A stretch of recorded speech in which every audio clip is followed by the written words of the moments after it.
Hello, welcome to my channel. If you are in the search for an art channel with perfect forms and lines and techniques, then this may not be the place for you.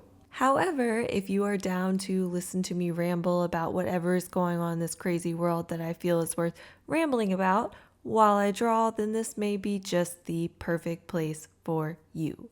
Today, I will be talking about Miss Minj, who is a drag queen that was on RuPaul's Drag Race Season 7, All Stars 2, All Stars 6, and winner of All Stars 10.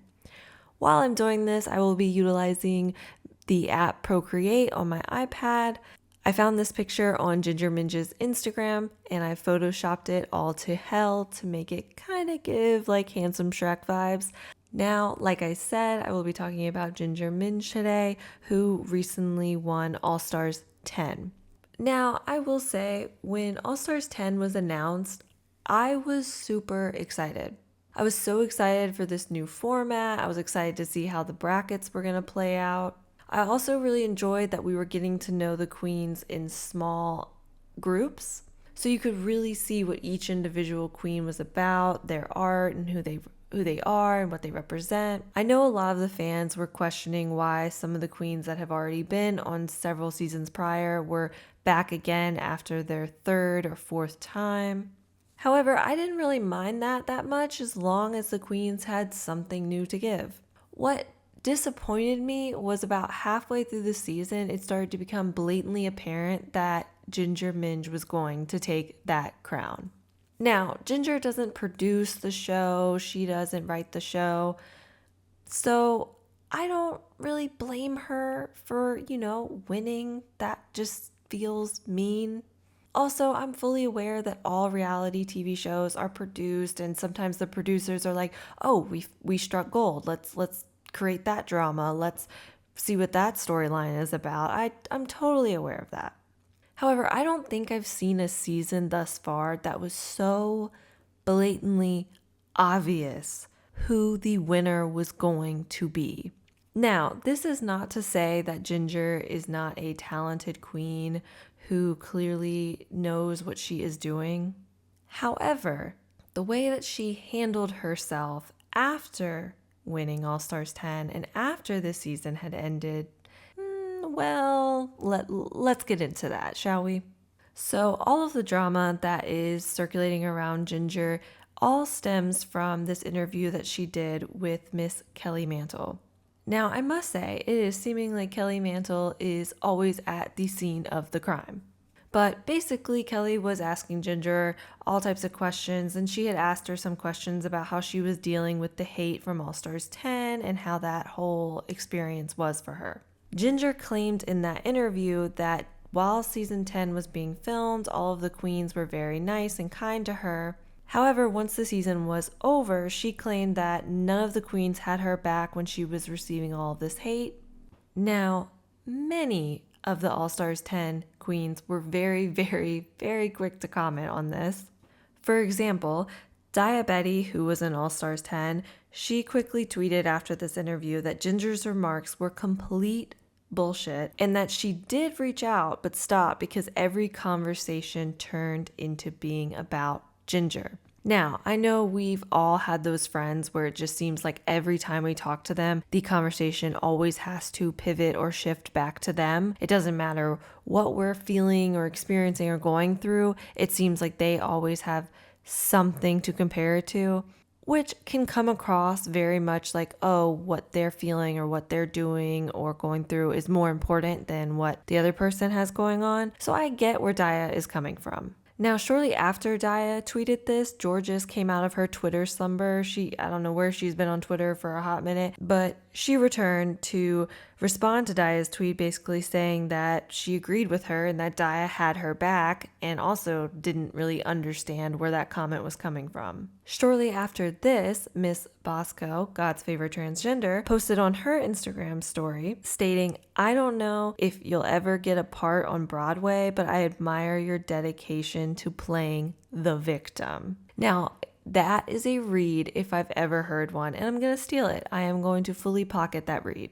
And even Miss Cynthia Lee Fontaine, Miss Cuckoo herself, even had something to say about this interview. And when queens like that, who don't seem to be in the middle of the drama very rarely they are, I hold a lot of weight to what they have to say. But even Cynthia was like, what the hell, girl? Like, what do you mean none of us were there for you or none of us were there for each other? Like, where is this coming from? I'm confused. Now, of course, there were some queens from All Stars 10 that blatantly were like, no, I didn't check on you. You are correct. For example, Aja basically just straight up said on a live that she didn't check on Ginger because Ginger didn't check on her, which is totally valid. Just because you go through an experience with somebody doesn't necessarily mean y'all mesh well. If they didn't get along or bond or didn't become friends authentically, then it's just disingenuous to ask them or follow up with them to see how they're doing. It would make no sense if Aja was not necessarily not cool with Ginger, but if she wasn't her friend, then why would she check on her? Now, of course, all of these responses from all the other queens had other people, including myself, dissecting this interview and this video to see what else seems a little off and what's not adding up. For example, Ginger also claimed in the same interview that the only queen or one of the only queens to check on her was Mistress Isabel Brooks. Now, I'm sorry, but this just doesn't sound like the mistress that is portrayed a lot, okay? Of course, Mistress was quick to comment on her YouTube channel with a video dedicated to essentially what was going on here. And Mistress in the YouTube video was quick to say that she has never called Ginger, not even once, to check on her or to say any of these things that Ginger is saying that she said, like, oh, you did such a great job and all of that. Jorgeous was also in this YouTube video as well and decided to spill some tea on what else Ginger did that was a bit shady. For example, Jorgeous explained in the video that during the final episodes or the crowning moment, Ginger had basically told Jorgeous that she always knew it was going to be them two at the end, only for Jorgeous to find out shortly after that Ginger had said the exact same thing to Bosco. Which I get. It's like when you hear someone saying the same thing to everybody, you're like, all right, okay, so what do you actually believe there? Another thing that a lot of people were questioning from this Kelly Mantle interview goes back to I believe it was an Entertainment Weekly interview that all of the queens get together and they answer a bunch of questions in one room. And in that interview, Ginger had explained that she found out that she was going to be on All Stars 10 while she was on a cruise ship doing a gig, and Denali also happened to be there. Now, fast forward on the Kelly Mantle interview, she explained that she actually got the call while she was in the hospital due to a health crisis. Now, I've never been a part of this type of thing, so I'm not sure. I'm sure there's more than just one call. It is very possible that Ginger could have had multiple calls and, you know, she had one call while she was in the hospital and one call while she was in the cruise ship. Who knows? Now, I'm not saying that this couldn't have happened. I don't know how the process works at all. I've never been a part of something like that. So maybe she does get more than one call. I mean, it makes sense to me to get more than one call before you're casted on a show. However, this did make people continue to question what else could she be telling tales, weaving stories about. In another clip, I found that during the Petty Betty's podcast, which features Acid Betty and Diabetti, Denali was a host on that episode. And on their podcast, they were talking about how Ginger had said in a recent interview that on All Stars 10, when Cynthia Erivo was a guest judge, that before Ginger and Diabetti lip synced, they demanded that Cynthia sing. So according to Ginger, Cynthia did sing. However, on the Petty Betty's podcast, all three queens, Acid Betty, Diabetti, and Denali, all denied this ever happening. And I guess what I don't understand is, why is Ginger lying about things that can be so easily debunked? Like, we're telling tales and weaving stories about events that other people were very much in the room for. Like, I get it, telling a little lie, like, oh, I had a couple pieces of candy when you had the whole bag. Sure. Everybody lies. We're all human. We've all lied at some point in time in our lives. However, I do think that it is crazy to proceed to lie about things that other public figures were part of, that other queens were part of, that there was a whole room full of people. Like, it takes nothing for someone else to step forward and be like, no, that didn't happen. I don't know what you're talking about. And not just one person step forward, all of them did. All of them that were in that room was like, this is crazy. That didn't happen. And of course, this made me think of another time that a different drag queen called out Ginger Minj. On Sibling Rivalry, which is Bob the Drag Queen and Monet Exchange's podcast, on their podcast, Bob was recalling a story that revolved around Hocus Pocus 2, which Ginger Minj was a part of. She had an acting role on. Hocus Pocus 2 had Ginger Minj, Kamala Hall, who was a drag queen from season 13, and Cornbread, who was a queen on season 14. Now, while filming, Kathy Najami, I hope I'm not butchering that. If I am, I'm sorry. I'm terrible. Anyway, Kathy was so impressed with Cornbread's performance and was telling her, oh, I could get you on Drag Race. I got Bob, the drag queen, on Drag Race. Cornbread denied this because she actually had already finished filming on Drag Race, which Kathy wasn't aware of. Now, apparently, Ginger went on an interview later saying that Kathy actually called RuPaul and said that if Ginger doesn't win the next season of All Stars, like, she had to win the next season of All Stars. It had to happen. Now, Ginger telling this story, a lot of the details did seem oddly similar to Cornbread's story that Bob was explaining. Also, Cornbread even corroborated with the story that Bob was talking about on Maddie Morphous's Give It To Me Straight podcast. On that podcast, Cornbread basically told the exact same story that Bob, which makes it even more believable that that part definitely did happen, but to Ginger's, we don't really know. Now, upon looking at all of these clips, I also just wanted to throw in there, I found a clip from a 2023 interview that was centered around Ginger talking about Dumplin', which was a movie that she was also in. Now, in this interview that she claims that another actor, same actor in Hocus Pocus 2, Kathy, got Ginger's trailer moved right next to her during filming. And that Jennifer Aniston showed up to Ginger's trailer and said that she read in an interview somewhere that Ginger liked a specific coffee, so she brought it to her every day on the set of Dumplin'. Now, I wasn't there. I'm not saying that this isn't true.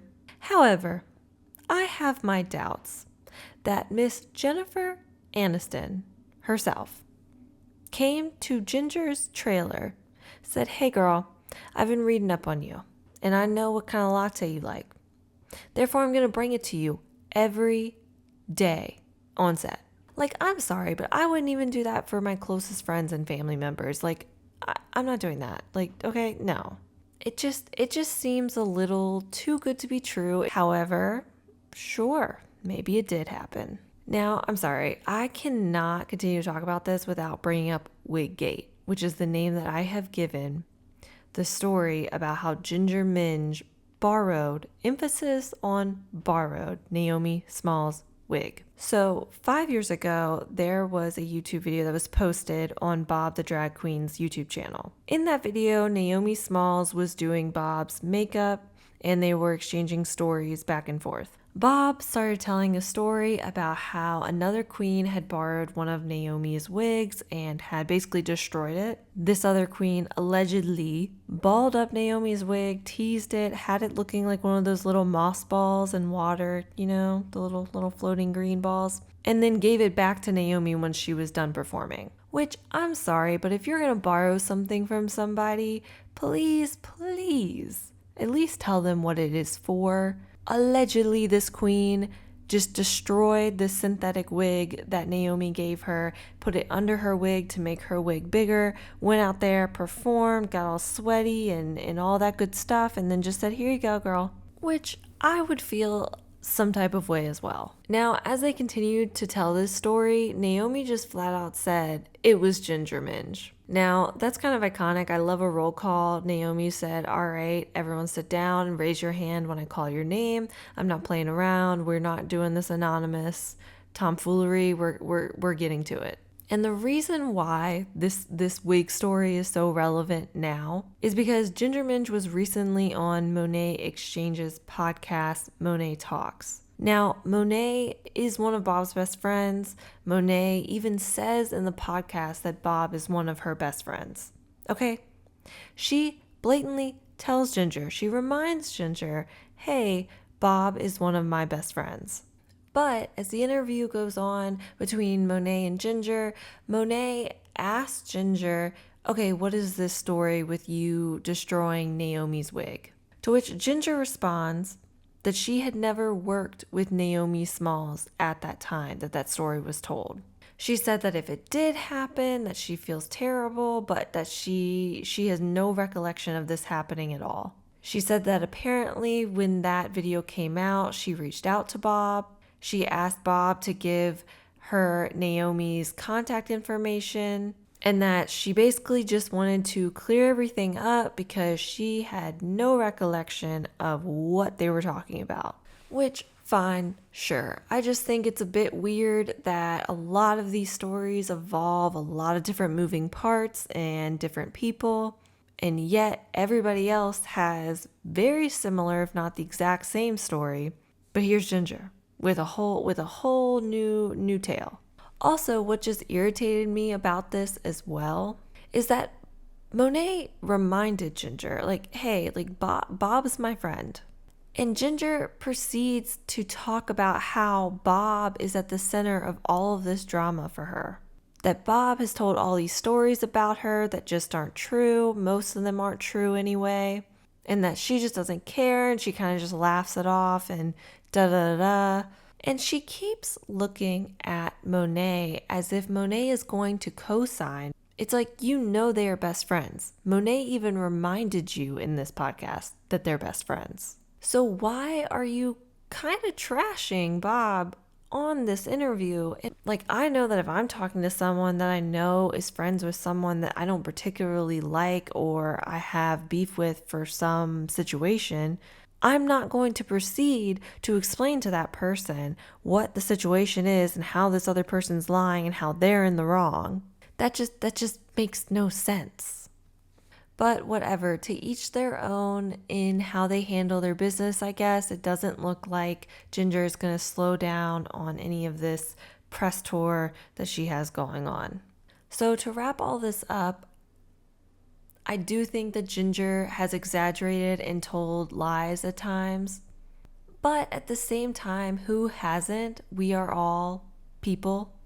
And I think that there were so many people gunning for her after she won All Stars 10 that people were just looking for a reason to not like her.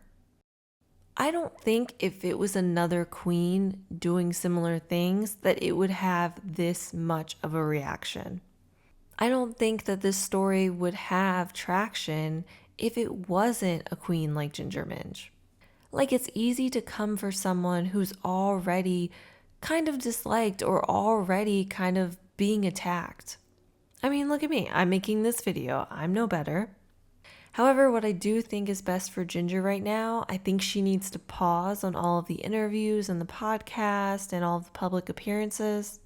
I think she just needs to get back to doing what she does best and just wait for this to blow over. Because it seems like every interview or podcast that she is on, there is another lie or another story that people are calling her out for.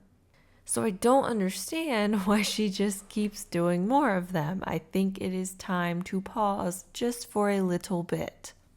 I think a break from this may be beneficial for her. However, in the grand scheme of things, who cares?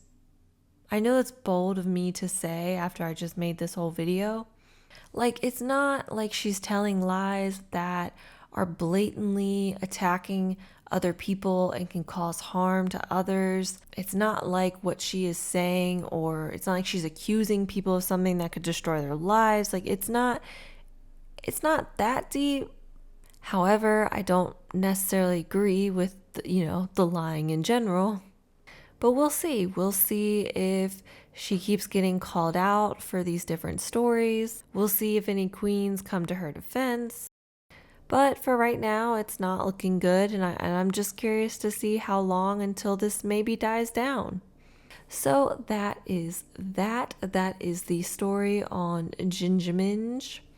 If you like this video, please don't hesitate to like, comment, and subscribe.